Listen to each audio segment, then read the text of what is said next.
This is one of the strangest things that you probably are struggling to understand. How can someone be in a relationship with you and then treat you this way? Like, this is the most strangest dynamic, but I'm going to explore this in the video. How the narcissist sees you and this connection and what they want from you. Watch this video.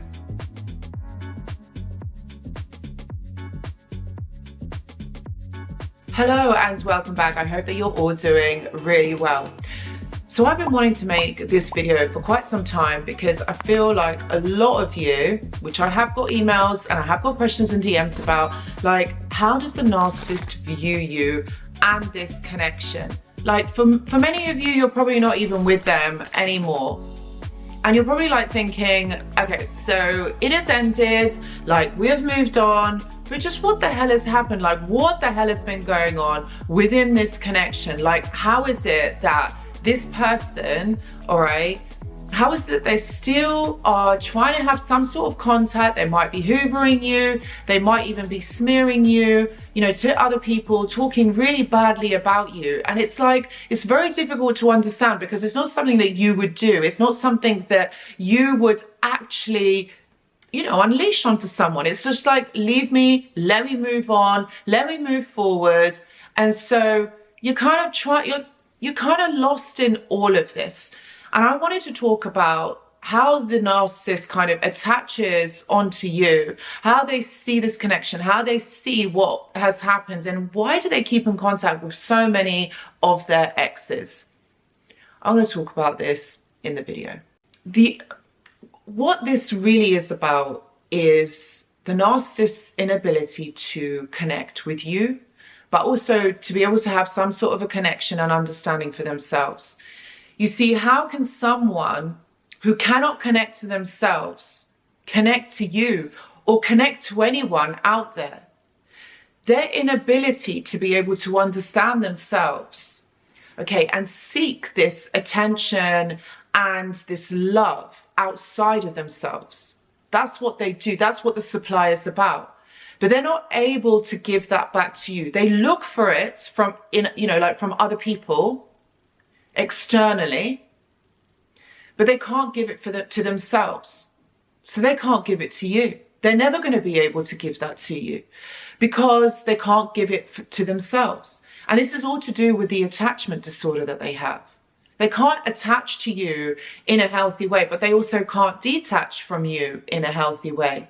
So this makes this whole dynamic so strange to try and understand, to try and actually make sense of what is going on, to make sense of this. Because this isn't kind of like a normal relationship, you know, where you've been together for quite some time, you know, like you've gone your separate ways. Okay, just leave me be. Like, I need to be able to move on. Yet these people keep coming back around. They keep coming to try and get some sort of validation or attention from you. They don't let go.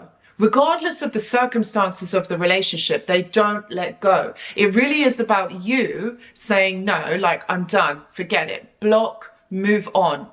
And this is the thing, it's really hard to try and move on from this person because it's kind of like you're trying to understand just what the hell went on. You understand that part, you understand that it was abusive and it was absolutely toxic.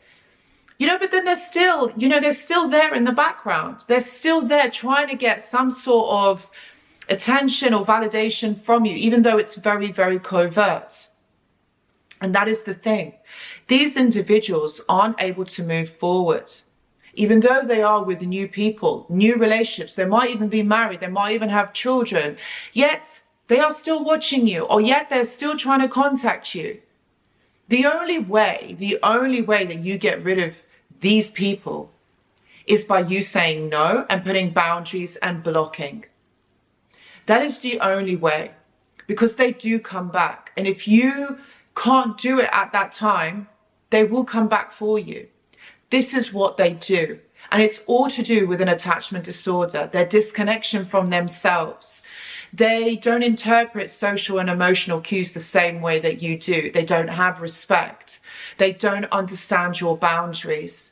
So these individuals, you're not going to teach them, how to be. They're not going to understand what you are saying of how it is supposed to be.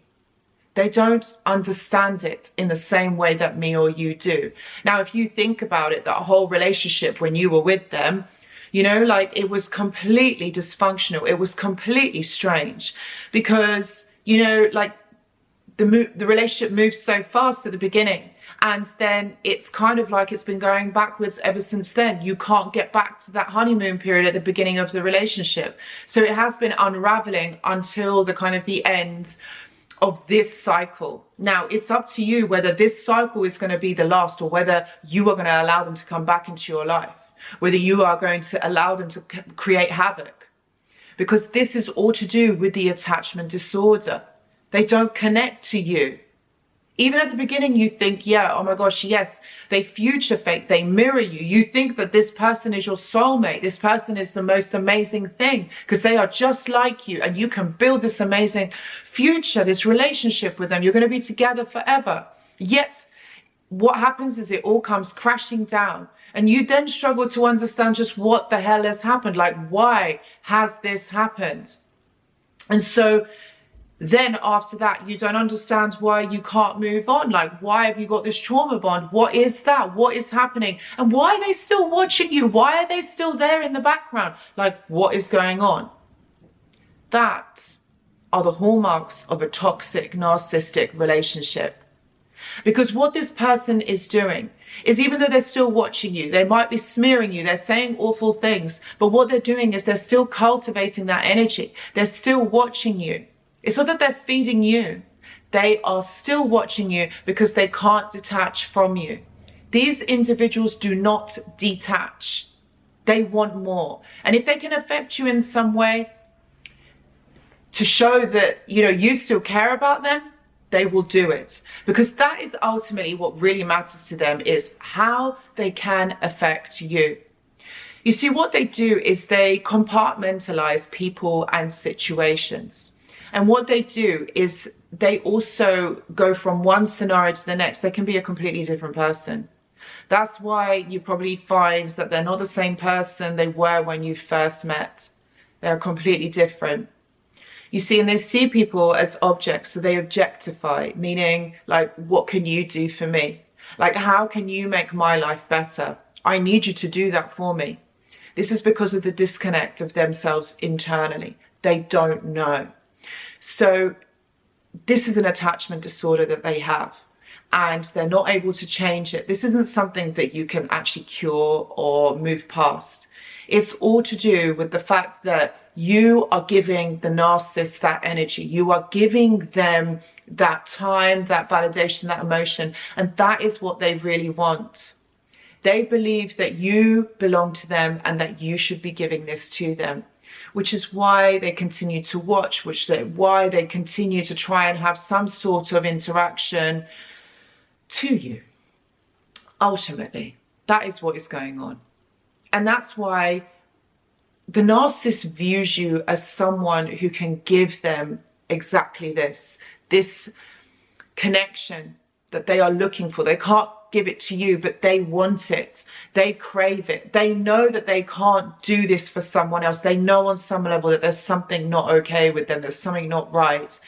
They want this from you because they want you to care about them. They want your love, but they can't give it back to you because it is something that has happened to them in childhood. It is something that they've experienced from their parents or their caregiver, and they're unable to. They want it, they crave it so much. They had to change who they are as children to please their parents.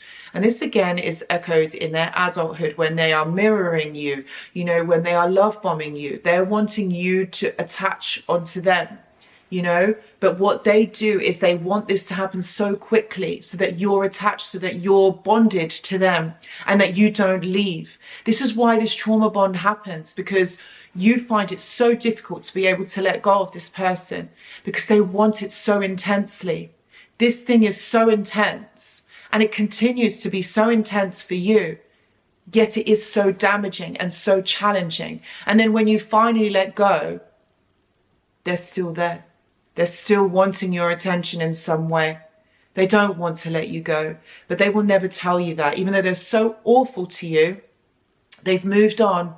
They don't want to let you go because you do provide them with something. They can't deal with change. And you see, this is what is so damaging and so difficult, but they see you as someone to be able to provide them with that. They are disconnected from themselves. They're not authentically their true selves, which you never really get to know them because they could be a few personalities in one. You don't actually ever really know who the narcissist ever is. And it makes it really difficult. It makes it really difficult to have some sort of understanding and connection for this person. So I really hope this video has helped. I really hope this video has given you some more kind of understanding and clarity on why this person continues to be this way. I mean, like, therapy, in my opinion, doesn't really work because they go into therapy with an agenda. All right. So it's not really about healing their authentic selves. They're not in touch with their authentic self, even though they might show you that they are, or they want you to believe that they are, but they're really not. To really do that internal work in therapy, you have to let your guard down. You have to go there willingly and not expect an outcome, but just work through the process. And the narcissist is not self-actualized enough to be able to do that. So therapy in itself, they might be able to modify behaviors, but they don't change who they are. They don't see it as something that is wrong with them. So if you are going through this, or you have identified, or some of the information has resonated, please know that I do offer one-to-one consultations. Please see the description box below. I also have a mentorship and a journal club, and if you're interested in joining, please see the description box below. And I also have a Discord server where you can talk with like-minded individuals and connect with other community members. If you are interested in joining, please see the description box below. Guys, thank you so much for watching, and I will see you in the next video. Goodbye.